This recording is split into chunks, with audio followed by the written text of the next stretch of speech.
வணக்கம். ரோகிணி சிந்தாமணியை தூண்டிவிட்டு, சிந்தாமணி ஆள் வச்சு கார்ப்பரேஷனில் வரேன்னு சொல்லிவிட்டு அந்த கடையை காலி பண்ணிடுறாங்க. பூக்கடையையும் நம்ம கரும்பு ஜூஸ் கடையும் காலி பண்ணி இருப்பார். வீட்டுக்கு வராங்க. வீட்டுக்கு நம்ம 2 பேரும் புலம்புறாங்க. அவங்க அப்பா கிட்ட புலம்புறாங்க. மீனாவும் நம்ம முத்துவும் இப்படி ஆகிப்போச்சுப்பா அப்படின்னு சொல்லிட்டு. ஏடா இப்படி பண்ணுறாங்க, எதுக்குடா அப்படி பண்ணுறாங்க, ஏன்னா கோயிலில் கடத்தில் தான் கடை வச்சுருந்தாங்க அப்படின்னு. உடனே அந்த அம்மா என்ன அது 2-3 ஏக்கர் நிலம் வாங்கி அதில் நம்ம கடை கட்டிட்டாங்களா அப்படின்னு சொல்லி கேட்குறாங்க. உடனே இந்த ரோஹிணியும் இந்த நண்பர் இருக்காங்களே, அம்மா பிளாட்ஃபார்ம் கடையில் ரொம்ப அதிகமாகிடுச்சு, என்ன கடை கொடுக்குது, நான்லாம் வச்சுருக்கிறேன், காசு கொடுத்து தானே வச்சுருக்கிறேன் நான் அப்படின்னு ரொம்ப பேசுகிறான். ஆனால் அந்த பொண்ணு சொல்லுது, மீனா என்ன இப்போ என்ன பண்ணுங்கிறீங்க, ஏழைங்க கடை தெரியுமா, அவன் இப்போ அரசாங்கத்தை வளர்ச்சி போய் பெரிய பணக்காரங்கள அவனையெல்லாம் ஒன்றும் கேட்க மாட்டேங்க, இந்த கடை தான் கேட்பாங்களா அப்படின்னு கேட்குறாங்க.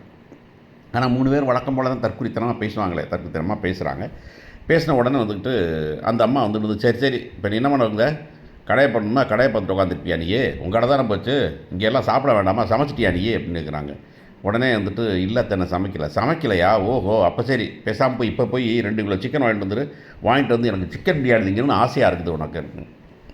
உடனே முத்து சொல்கிறாங்க, என்ன அடுத்தவங்க கஷ்டப்படுறதும் பிரியாணி திங்கன்னு ஆசைப்படுப்பான் அப்படின்னு.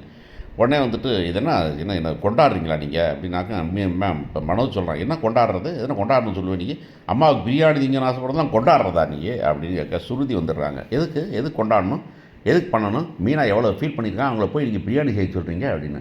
அவங்க வீட்டில் தானே பிரச்சனை, நம்ம வீட்டில் பிரச்சனை இல்லை நீங்கள் அப்படிங்கிறது இந்த அம்மா. உடனே முத்து சொன்னான், சரி சமைச்சா கொடுக்கணும், கொடுத்து தொலைஞ்சிருப்போம், நான் வேணால் கடையில் வாங்கிட்டு வந்துருக்கிறேன் அப்படின்னு.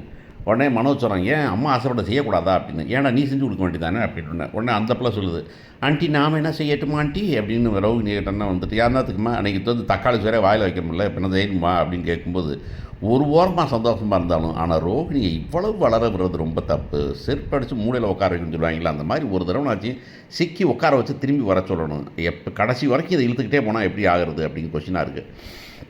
கரெக்டாக அவங்க மட்டும் மாட்ட மாட்டாங்க அப்படிங்கிறது தான் பெரிய கொடுமையான விஷயம். இந்த சிறகடிக்காத சீரியலில் அந்த பொண்ணு அருமையாக நடிக்கும், ஆனால் ஒன்று என்னாக்கா அதுதான் வீக்னஸ்ஸே இந்த கதையில் அப்படின்னு. அப்போ உடனே சுருதி சொல்கிறாங்க, இதெல்லாம் செய்யக்கூடாது, நீங்கள் எதுக்கு ஆண்டி கொண்டாடுறீங்க, நீங்கள் பிரியாணி செஞ்சு செலிப்ரேட் பண்ணணுமா நீங்கள் அப்படின்னு கேட்டாங்க. நான் என்னம்மா செலிப்ரேட் பண்ணுறேன், இப்போ என்ன விடுங்க, யாரும் செய்ய வேண்டாம், நான் ரவிக்கு ஃபோன் பண்ணி அவனை கொண்டா சொல்கிறேன் அப்படின்னு. ரவிக்கு ஃபோன் பண்ணி கொண்டா சொல்கிறீங்களா, சரி விடுங்க, நானும் ரவிக்கு ஃபோன் பண்ணி கொண்டாடக்கூடாதுன்னு சொல்லிடுறேன் நான் அப்படிங்கிறத பொண்ணு செமத்தியாக தான் போகுது அப்படிங்கிறத பார்க்குறோம்.